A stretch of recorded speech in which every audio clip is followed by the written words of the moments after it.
शेख ठाकुर और विवेक मादीवाल, सीमा यादव, बहुत बहुत स्वागत है।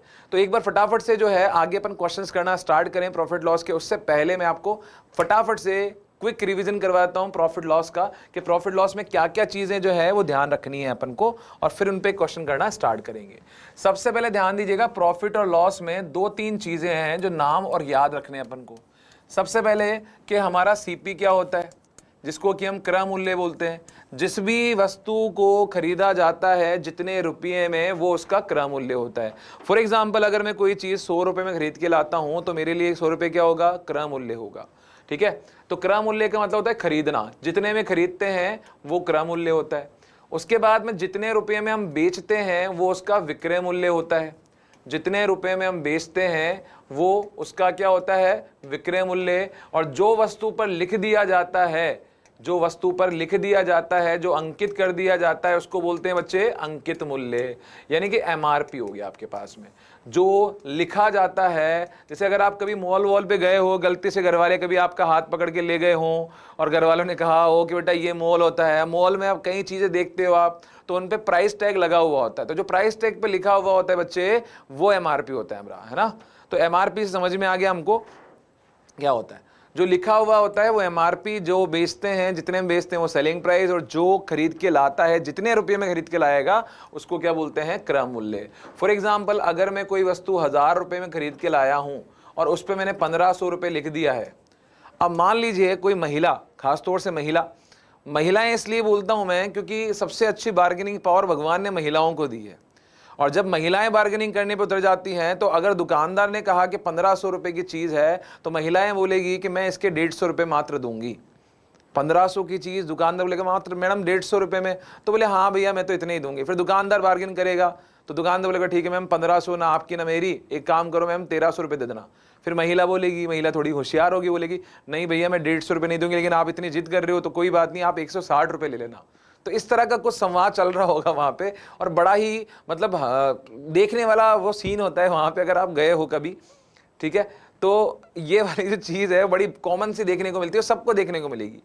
तो दुकानदार ने क्या है, कम करते करते दुकानदार ने बेच दिया 1200 रुपये में। तो जितने में दुकानदार ने बेचा वो उसका सेलिंग प्राइस हो गया। 1000 रुपये में दुकानदार खरीद के लाया था, 1500 रुपये में उसने लिख दिया था उसके ऊपर, और 1200 में महिला ले गई। अब महिला को लगा कि दुकानदार ने 300 रुपये कम कर दिए। तो जो दुकानदार ने कम किए ना, वो होती है छूट। दुकानदार जो पैसा कम करता है वो क्या होती है, छूट होती है। तो और दुकानदार ने 300 रुपये छूट दी थी। अब महिला को क्या लगा कि भाई दुकानदार ने मेरे को 300 रुपये का डिस्काउंट दे दिया, लेकिन वास्तव में हुआ नहीं, दुकानदार ने 200 रुपये का लाभ कमा लिया। पहले ही वो समझ गया, भाई महिलाएं बहुत सारी आती दुकानदार के पास में, तो अगर मान लीजिए दुकानदार समझ गया कि ये पैसे कम करवाएगी, तो पहले उसने 1000 के कितने बताए, 1500, और फिर 300 रुपये कम कर दिया। अब वो आपके सामने तो रोना रोएगा कि 200 रुपये का नुकसान हो गया मेरे को, मैडम आगे से मत आना आप, मेरे को 200 रुपये का नुकसान हो गया, आपके जैसे ग्राहक आ जाएंगे तो मैं बर्बाद हो जाऊंगा। लेकिन जैसे ही महिला दुकान से जाएगी, दुकानदार बोलेगा कि ऐसे ग्राहक रोज आए, मेरे को 200 रुपये का फायदा करवा के गई मैडम। तो यहाँ पे ये जो है ना, वो 200 रुपये का नुकसान नहीं हुआ दुकानदार को, 200 रुपये का क्या हो गया है, फायदा हो गया है। तो इस तरह से जो है ये पूरा जो है, हाँ बिल्कुल मनोज चौधरी बोल रहे हैं, देखा है सर मैंने अपनी मम्मी को। बिल्कुल, अभी मम्मी को देखोगे, बाद में लुगाई को देखोगे, और अभी बहन को भी देख सकते हो, वो भी सारे ऐसे ही काम करेंगी। तो फिलहाल जो है इस तरह से लाभ और छूट और profit loss, CP, SP, MRP का कॉन्सेप्ट होता है। तो जब भी हम जो है प्रॉफिट लॉस की बात करते हैं तो हमारे दिमाग में 3 तरह के प्राइस बिल्कुल आने चाहिए। एक आता है क्रय मूल्य जिसपे खरीदा जाता है, एक आता है विक्रय मूल्य जिसपे बेचा जाता है, और तीसरा आता है जो कि सेलिंग, जो एमआरपी, जो कि अंकित होता है उसके ऊपर। ठीक है, अब यहां से आगे बढ़ते हैं अपन और अगली चीज समझते हैं। जब भी हम जो है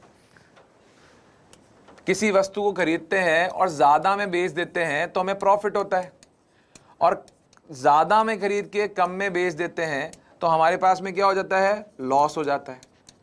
ठीक है, मान लीजिए मैंने 1000 में खरीदा, 1200 में बेच दिया तो मेरे को प्रॉफिट होगा, लेकिन 1000 में खरीद के और अगर मैंने जो है वो 900 में ही बेच दिया तो अब की बार मेरे को लॉस हो जाएगा। ठीक है, अब ये चीज आप भी ध्यान रखना कि लाभ तथा हानि जो होता है, वो लाभ और हानि हमेशा किस पे निकाला जाता है, क्रय मूल्य पे। वहीं पे जो छूट का कॉन्सेप्ट होता है वो हमेशा निकाला जाता है बच्चे एमआरपी पे। ये चीज आप समझ लेना, प्रॉफिट लॉस सीपी पर निकाला जाएगा और छूट किस पे निकाली जाएगी, एमआरपी पर निकाली जाएगी। क्लियर है? बढ़ जाए आगे। ठीक है, बिल्कुल। सीमा यादव जी बोल रहे हैं सर वो तो शॉप वाला गर्ल को देख के ही ज्यादा रुपीस बता देता है क्योंकि उसे पता है पहले ही कम करवाएगी। बिल्कुल सीमा जी, बिल्कुल सही कहा आपने, ऐसा ही होता है। तो छूट एमआरपी में निकाली जाती है। अब यहां से अगर हम परसेंटेज प्रॉफिट की बात करें तो हम क्या करते हैं, कितने रुपए का लाभ हुआ वो लिख लो, किस पे हुआ, क्रय मूल्य पे, और प्रतिशत में बदलने के लिए 100 से गुणा करो, है ना। वहीं पे अगर परसेंटेज लॉस निकालना है तब भी हम ऐसे ही करेंगे कि लॉस कितने रुपए का हुआ और किस पे हुआ, सीपी पर, और इनटू किससे कर दो, 100 से। तो इससे हमारे पास में क्या आता है, परसेंटेज लॉस। लेकिन जब डिस्काउंट निकालते हैं तब बच्चे ऐसा नहीं करते हैं।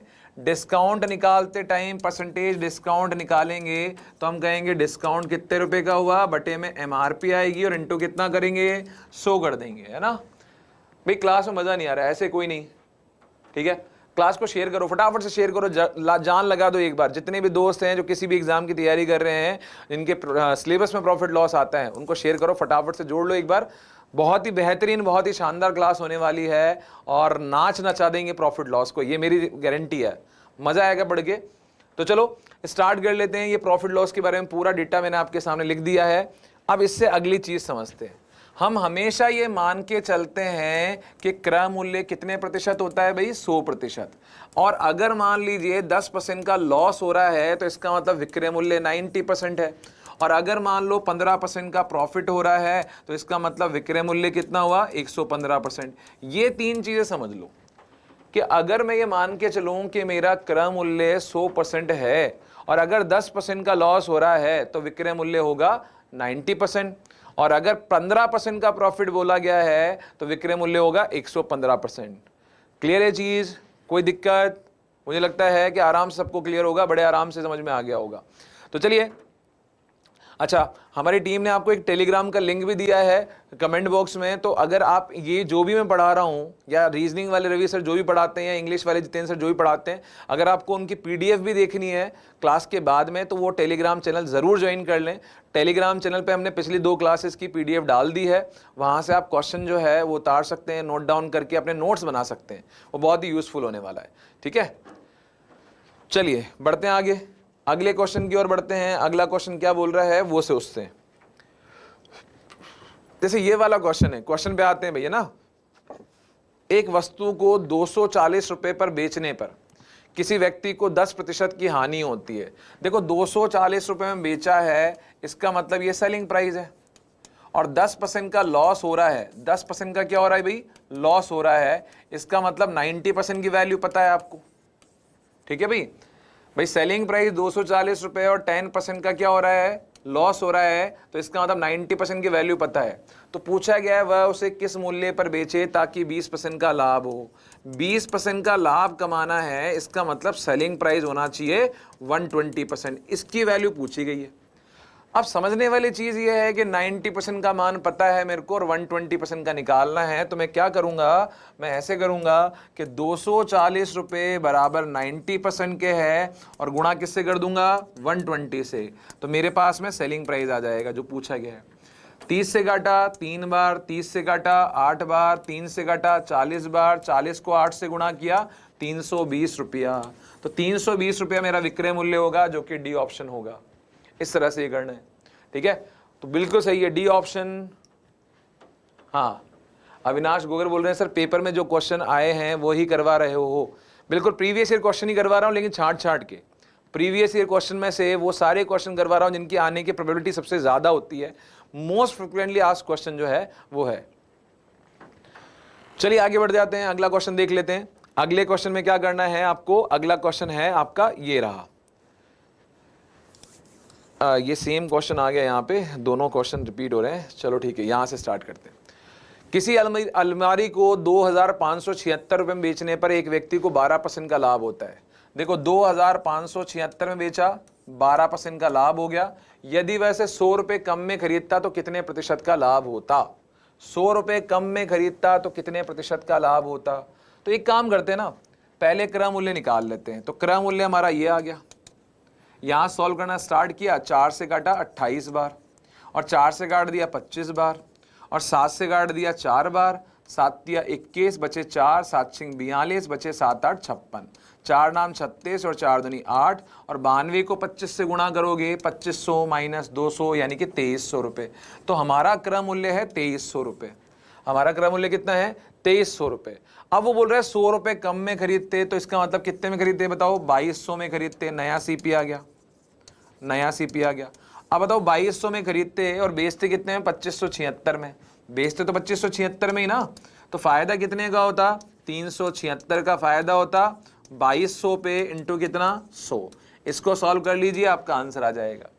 2 से काटा 11 बार, 2 से काट दिया या 11 से काट दिया 2 बार, 11 तिया 33, 11 से कट नहीं रहा ना, तो एक काम करते हैं 11 का नहीं 2 का ही भाग लगाना पड़ेगा। 2 से 11 बार, 2 से 1 बार, 2 से 8 बार, 2 से 8 बार, 11 से काटा 11 एकम 11, बचे आपके पास 7, 11 से 7 बार 1/11, तो 17 से ही 1/11% का लाभ होगा। सी ऑप्शन आपका आंसर होगा। तो इस तरह से करना होगा। बहुत बढ़िया सर, आपको ठीक है बहुत बहुत धन्यवाद कृष्ण चौधरी जी। सर ना आपको प्रॉफिट ना लॉस, फिर आप स्टूडेंट के लिए रात दिन मेहनत करते रहो, तो आपको दिल से धन्यवाद। बहुत बहुत धन्यवाद कृष्ण चौधरी जी, बहुत बहुत आभार आपका। और बस इसी तरह से आप तो क्लासेस कंटिन्यू लेते रहिए, बाकी सब मुझ पे छोड़ दीजिए। तो ये इस तरह से क्वेश्चन होगा, ठीक है। 2576 में बेचने पर 12% का प्रॉफिट हो रहा है, ठीक है। अगर मैं 100 रुपये कम में खरीदता, अच्छा खरीदा कितने में था? 2300 में। 100 रुपये कम में खरीदता मतलब 2200 में खरीदता, और 2200 की चीज़ 2576 में बेचता, तो 376 का प्रॉफिट 2200 पे इंटू 100, तो आपका आंसर कितना आएगा? 17 से ही 1/11% का प्रॉफिट। एक बार जल्दी से बताओ, फटाफट समझ में आया कि नहीं आया?